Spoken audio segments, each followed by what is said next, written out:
کہ تم گزرنے والوں کے لیے راستہ تنگ کر دو.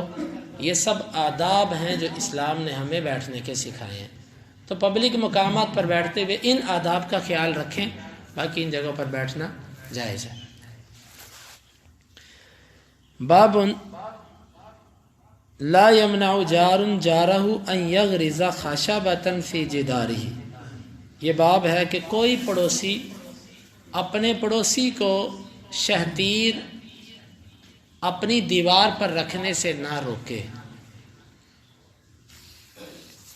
امام بخاری کہتے ہیں کہ ہمیں بیان کیا عبداللہ بن مسلمہ نے، وہ کہتے ہیں مالک سے، وہ ابن شہاب سے، وہ اعرج سے، وہ ابو ہریرہ رضی اللہ عنہ سے کہ اللہ کے رسول صلی اللہ علیہ وسلم نے فرمایا لا یمنع جار جارہ ان یغرز خشبۃ فی جدارہ. کوئی پڑوسی اپنے پڑوسی کو منع نہ کرے اس بات سے کہ وہ اس کی دیوار پر شہتیر یا لکڑی وغیرہ رکھنا چاہے. ثم یقول ابو ہریرہ، پھر ابو ہریرہ کہتے تھے ما لی اراکم عنہا معرضین، کیا ہے میں دیکھتا ہوں تم اس سے منہ موڑتے ہو.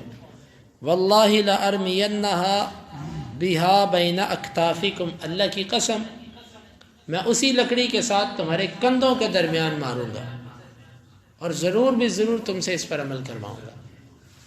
باب کا مطلب یہ ہے آپ کی ایک دیوار ہے، وہ 4-4.5 انچ کی ہے یا 13 انچ کی ہے یا جتنی بھی ہے. آپ کا پڑوسی اس دیوار پر کوئی چیز رکھنا چاہتا ہے، وہ اس پر شہتیر ڈالنا چاہتا ہے، گھر کے شہتیر بالے رکھنا چاہتا ہے یا کوئی ایسی ضرورت چاہتا ہے، تو کیا وہ آپ کی دیوار استعمال کر سکتا ہے؟ اس سلسلے میں علماء کی 2 آراء ہیں.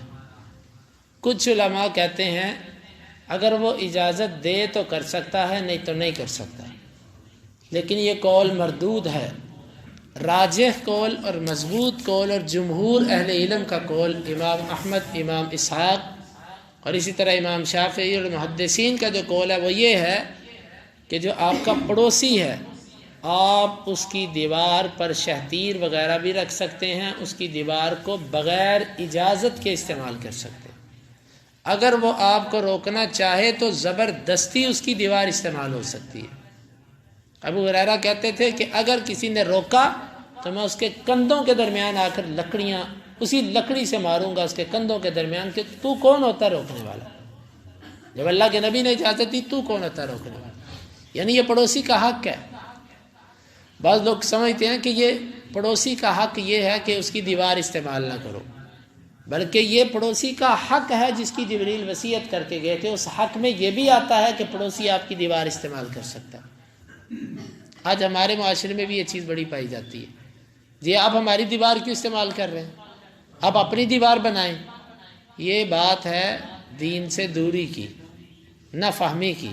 شریعت یہ کہتی ہے کہ آپ کا پڑوسی بغیر آپ کی اجازت کے دیوار استعمال کرے گا.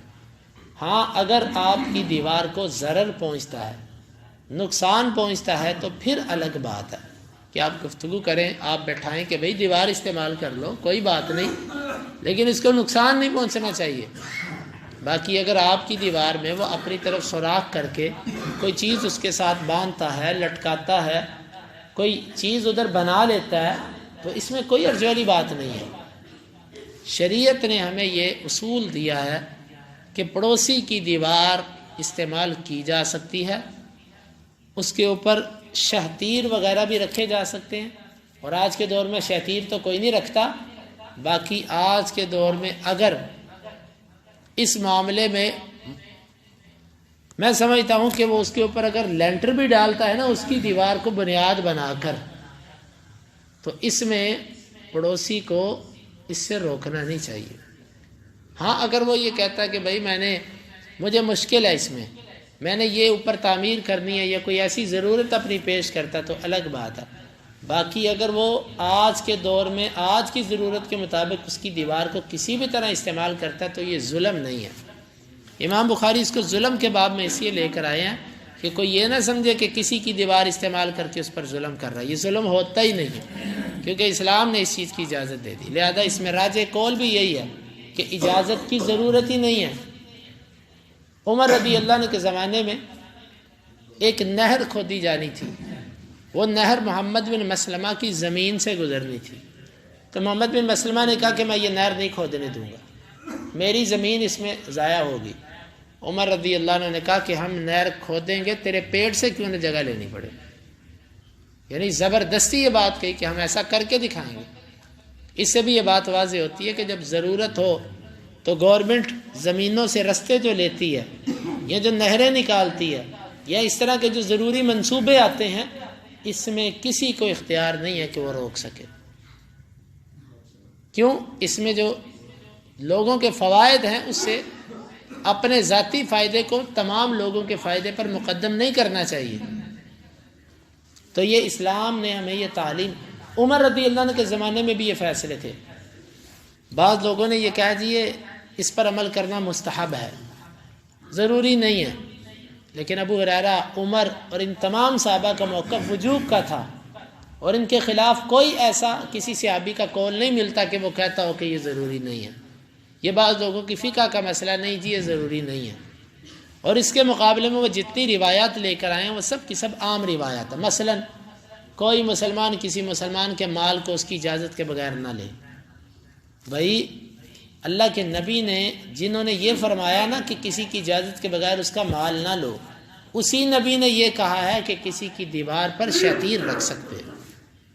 لہٰذا ان دو باتوں میں کوئی تضاد نہیں ہے، وہ ایک عام حکم ہے کہ عام طور پر کسی کا مال اس کی اجازت کے بغیر نہ لو، لیکن یہ حکم خاص ہے، یہاں پر اجازت لینے کی کوئی ضرورت نہیں ہے۔ ہاں اخلاقی طور پر بندہ پوچھ لے وہ الگ چیز ہے، لیکن شریعت نے اجازت کا پابند نہیں کیا ہوا کہ اجازت دے گا تو کرنا، اجازت نہ دے تو نہیں کرنا۔ تو یہ ہیں دین اسلام کے احکامات۔ ہمیں کوشش کرنی چاہیے کہ ان حدیث کو سننے کے بعد جہاں تک ہم اپنی زندگی میں ان پر عمل کر سکیں ہمیں اس پہ کرنا چاہیے۔ پڑوسی کوئی چیز استعمال، کوئی بات نہیں یار، آپ استعمال کر لیں۔ باب صب الخمر فی الطریق، یہ باب ہے رستے میں شراب گرانے کے بارے میں۔ یہ باب امام بخاری کتاب المظالم میں اس لیے لے کر آئے ہیں کہ بعض دفعہ راستے میں کوئی چیز گرا دینا ظلم نہیں ہوتا۔ حدیث کے اندر آتا ہے کہ امام بخاری کہتے ہیں ہمیں بیان کیا محمد بن عبد الرحیم نے جو ابو یحییٰ ہیں، وہ کہتے ہیں ہمیں خبر دی عفان نے، وہ کہتے ہیں ہمیں خبر دی حماد بن زید نے، وہ کہتے ہیں ہمیں خبر دی ثابت نے انس رضی اللہ عنہ سے، کنت ساقی القوم فی منزل ابی طلحہ، میں لوگوں کو شراب پلایا کرتا تھا ابو طلحہ کے گھر، وکان خمرہم یومئذ الفضیح، ان دنوں جو وہ شراب پیتے تھے نا وہ فضیح یعنی کھجور کی کچی شراب۔ فامر رسول اللہ صلی اللہ علیہ وسلم منادیا ینادی الا ان الخمر قد حرمت، اللہ کے رسول نے ایک آواز لگانے والے کو کہا کہ آواز لگاؤ کہ شراب حرام کر دی گئی ہے۔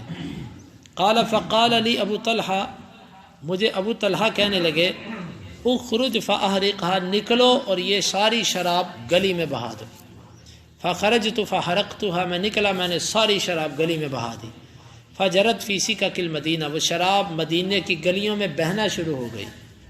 فقال بعض القوم قد قتل قوم وهي في بطونهم، بعض لوگوں نے یہ کہا کہ جو شہید ہو گئے جنگ بدر اور احد کے اندر اور شراب ان کے پیٹوں میں تھی ان کا کیا بنا؟ فانزل اللہ نے یہ آیت نازل کر دی لیس علی الذین آمنوا وعملوا الصالحات جناح فیما طعموا، جو ایمان لائے اور نیک اعمال کیے ان پر جو وہ کھا گئے یا پی گئے اس کا کوئی گناہ نہیں ہے۔ حدیث کا مطلب واضح ہے۔ انس رضی اللہ عنہ کے والد تھے ابو طلحہ، سکے والد نہیں تھے، یعنی ان کی والدہ نے جو دوسری شادی کی تھی ابو طلحہ سے کی تھی، تو یہ ان کے گھر میں شراب پلایا کرتے تھے۔ شراب پلانے سے مراد جو کوئی مہمان آتا، بڑے آتے تو ان کی ذمہ داری تھی کہ بیٹا اپنے آنے والے مہمان کو شراب دینی ہے۔ اس وقت شراب حرام نہیں تھی۔ وہ کہتے ہیں اچانک گلی سے آواز دینے والے نے آواز دی کہ اللہ کے رسول نے شراب حرام کر دی ہے۔ آپ صحابہ کے ایمان کا اندازہ لگائیں، نہ تصدیق کروائی، نہ کوئی بندہ بھیجا کہ جاؤ پتہ کر کے آؤ، اچھا حرام کر دی گئی، جی کر دی گئی، چلو بہا دو اس شراب کو۔ ساری کی ساری شراب بہا دی گئی، اور وہ مہنگی شراب تھی، اتنا بھی نہیں سوچا کہ شراب کو بیچ کے کوئی پیسے کما لے، مشرکوں کے ہاتھ بیچ دیں، کافروں کے ہاتھ بیچ دیں۔ آج تو ہمارے لوگ کہتے ہیں نا ٹی وی گھر سے نکالنا تو چلو بیچ دو، فلاں چیز نکالنی ہے چلو بیچ دو، ساری کی ساری شراب بہا دی کہ کافر کو بھی نہیں بیچنی۔ آج ہماری حکومت اس نام پہ پرمٹ جاری کرتی ہے کہ ٹھیک ہے کافروں کو بیچنا جائز ہے، جو غیر مسلم ہے وہ پی سکتا ہے۔ انہوں نے غیر مسلموں کو بھی نہیں بیچی، ساری شراب گلیوں کے اندر بہا دی، مٹکے اٹھا کے بہا دیے، اور وہ یوں شراب مدینے کی گلیوں میں بہہ رہی تھی جس طرح ندیوں نالوں کا پانی ہوتا ہے۔ تو یہ بعض لوگوں نے کہا کہ جو لوگ شہید ہو گئے اور ان کے پیٹوں میں شراب تھی ان کا کیا بنا؟ اللہ نے یہ آیت نازل کر دی کہ جو پہلے کھا پی گئے جب یہ چیز حرام نہیں تھی ان پر کوئی گناہ نہیں، یعنی ان کی شہادت پر کوئی اثر نہیں پڑا۔ یہ ہے حدیث۔ اس سے چند باتیں معلوم ہوئی اور باب کے ساتھ اس کا تعلق، صحابہ کرام کا جذبہ اتباع، اور اسی طرح اکیلے آدمی کی خبر حجت ہے، خبر واحد حجت ہے، اکیلے آدمی کی آواز سنی اس پر عمل کر لیا، یہ تھا صحابہ کرام کا ایمان۔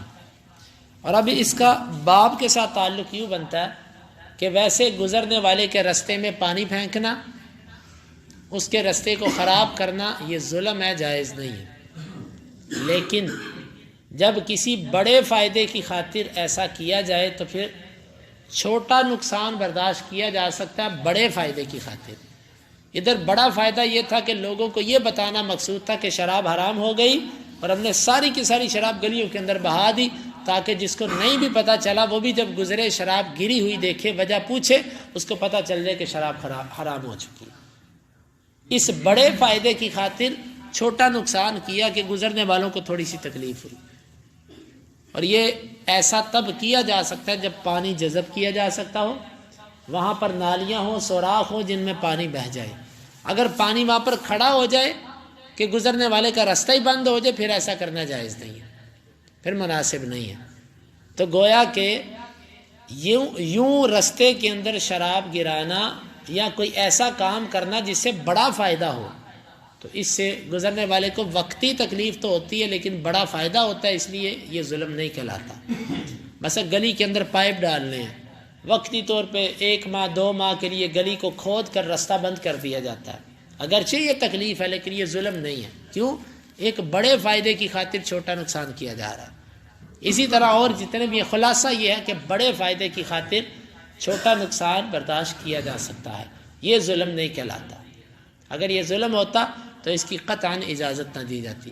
باقی حد الوسع یہ کوشش کرنی چاہیے جو رستہ ہو وہاں پر پانی نہیں کھڑا ہونے دینا چاہیے، رستے میں ایسا سامان نہیں یا گاڑیاں اس طریقے سے نہیں کھڑی کرنی چاہیے کہ گزرنے والے کا راستہ ہی بند ہو جائے۔ یہ سب کے سب اگر ہم ایسا کریں گے تو یہ ظلم کے زمرے کے اندر آتا ہے۔ اللہ تعالیٰ سے دعا ہے کہ اللہ تعالیٰ ہمیں ان احادیث کو سمجھنے کی اور ان کے تقاضوں کو پورا کرنے کی توفیق عطا فرمائے۔ اللہم انفعنا بما علمتنا وعلمنا ما ينفعنا وزدنا علما وآخر دعوانا ان الحمد للہ رب العالمین۔ حدیث نمبر 2462، 63 اور 64، 3 احادیث۔